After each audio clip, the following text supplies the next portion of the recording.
po jako akawuwo ebirala tebirina ddala byetaaga mpya. Abatuuze ku byalo bisatu ebisangibwa mu ggombolola y'Ekimmenyede mu disitulikiti y'e Mukono bafunye akamwenyumwenyu ku matama gaabwe oluvannyuma lw'omuzira kisaawo okubasimira nnayikonto ne bawonya okunywa amazzi ag'ebidiba nga banono babadde bagagabana n'ebisolo. Bowa okugisinkana mu Nangeeri n'ekiribwa n'osangawo bbowa emu tuli ku bunkenke obw'amaanyi bajja kututemera abaana baffe nozamulaba ensiko abantu mwe bayita ekira najja n'abafunawo amazzi. Bano basangibwa ku byalo okuli Kiyiribwa, Nanga, saako ne Kituba ebisangibwa mu ggombolola y'Ekimmenyede mu disitulikiti y'e Mukono. Era amazzi abadde banyweredde amazzi ga mu mugga nga bagamba kasa gatukula kasa gakulukuta nga basina businyi nga banywa naye kati kutandika n'olwayo olwo abantu batandise kunywa amazzi bulungi era kumusabira nnyo omukisa kweki agere mu maaso. Okuwona obuzibu buno obw'amazzi kiddiridde okwekubira omulanga eri abakulembeze baabwe ku nsonga eno olw'okunywa amazzi amabi aganywebwamu n'ebisolo.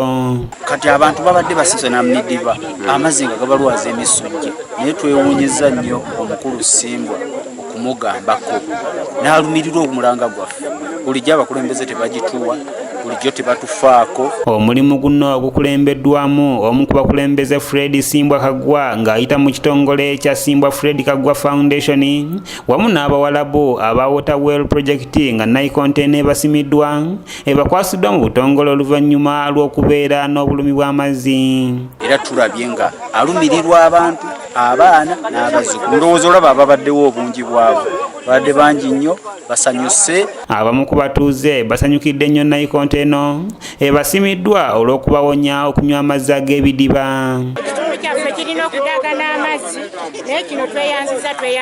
Okubanga ekitundu kibeera nga tekiyina mazzi ng'omwana ayakajja asobola okugenda ng'agenda akimira abantu amazzi n'agenda abaterawo zibbowa so ng'aliyo talina kyatutaasizza ndowooza mutunulira amakubo. Rosette Ssettimba omusawo w'ebyobulamu mu kitundu kino ategeezezza nga bebaludde ng'amazzi ge bakozesa gava mu bidiba ate ng'abamu tebagafumba ekibadde kyongedde okuteeka obulamu bwabwe mu katyabaga.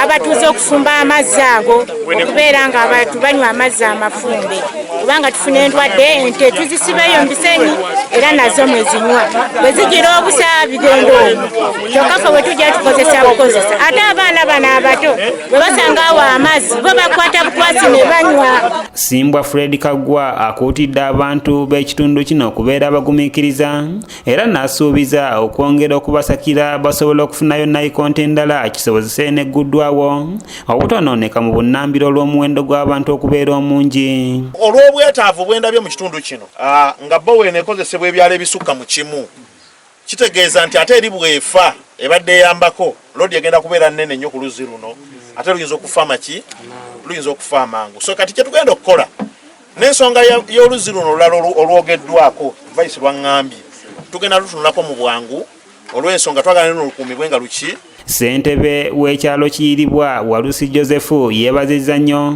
ababadduukiridde mu kizibu kino eky'amazzi. Twebazizza nnyo abakulu bano batusakidde basobola otudabiriza babasobodde kubanga ebyo byonna byonna tebabitusaba batukwasa twebazizza nnyo tweyanzeeke.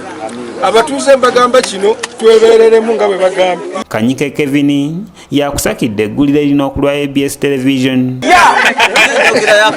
Ng'enjogera yakakati bw'eri oluusi tulikuume bulungi